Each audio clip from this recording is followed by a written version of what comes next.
Jingles has a problem. He needs to earn the respect of his peers. So he gets Sega Genesis, the ultimate action system. And then he buys Mortal Kombat, the arcade edition, and the all-new Shinobi 3, and Marvel's X-Men. Now, things are pretty much okay. I said chocolate chip. Say it. Say it. For a lot of people, the word Sega instantly sparks nostalgia. The sound of the starting up jingle, Sonic racing through the Green Hill Zone, or spending way too many quarters at the arcade. But Sega's story isn't just about iconic games or beloved consoles. It's a story of bold ideas, internal chaos, massive highs, and some of the most infamous failures in gaming history. Today, we are looking into how Sega rose to the top, nearly collapsed under its own ambition, and somehow managed to survive it in a total different form. Sega's roots go back to the 1940s, long before video games existed. Originally founded as Standard Games, the company supplied coin-operated entertainment machines like jukeboxes and slot machines to U.S. military bases overseas. After World War II, it rebranded as Service Games, which eventually became shortened to Sega. By the 1960s, the company had relocated operations to Japan and began focusing heavily on arcade machines. Sega quickly gained a reputation for producing visually impressive, mechanically complex arcade cabinets that stood out in crowded gaming centers. By the late 1970s, Sega was firmly established as a major name in the arcade industry, perfectly positioned for the video game boom that was about to happen.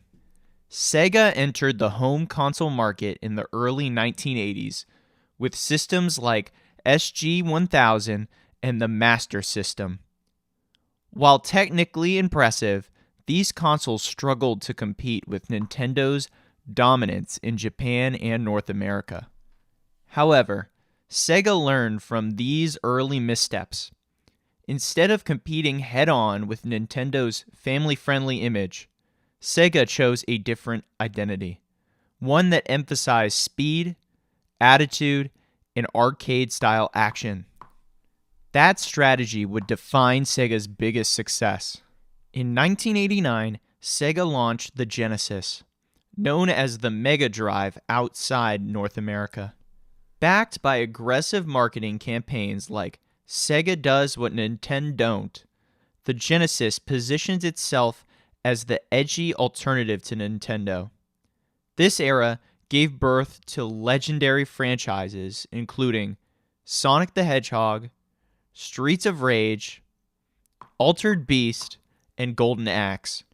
Sega's willingness to push boundaries included uncensored versions of games like Mortal Kombat, helping it capture the teenage market. At its peak, Sega controlled over 60% of the US console market, a staggering achievement. But success came with growing pains. Instead of consolidating its success, Sega made a series of risky hardware decisions. Add-ons like Sega CD and 32X confused consumers and divided developers. Worse, internal power struggles between Sega of Japan and Sega of America created conflicting strategies and fractured leadership. The Sega Saturn, while powerful, launched early and without enough developer support. Its complex architecture made game development difficult, while Sony's PlayStation offered simpler tools and a stronger third-party relationship. Sega's momentum began to collapse.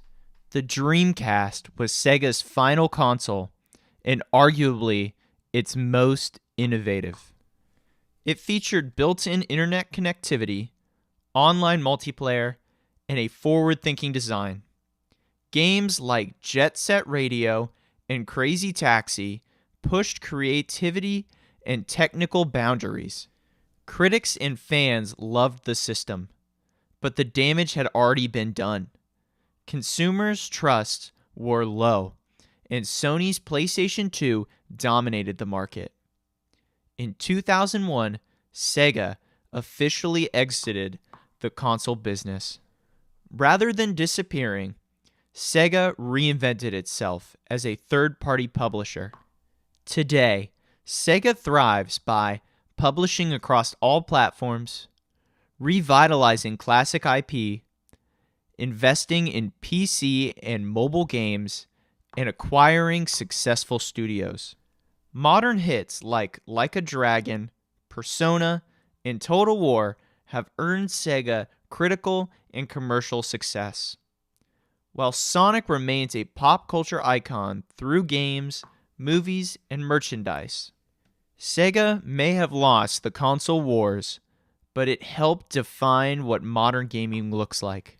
Its willingness to experiment, even when it failed, pushed the industry forward.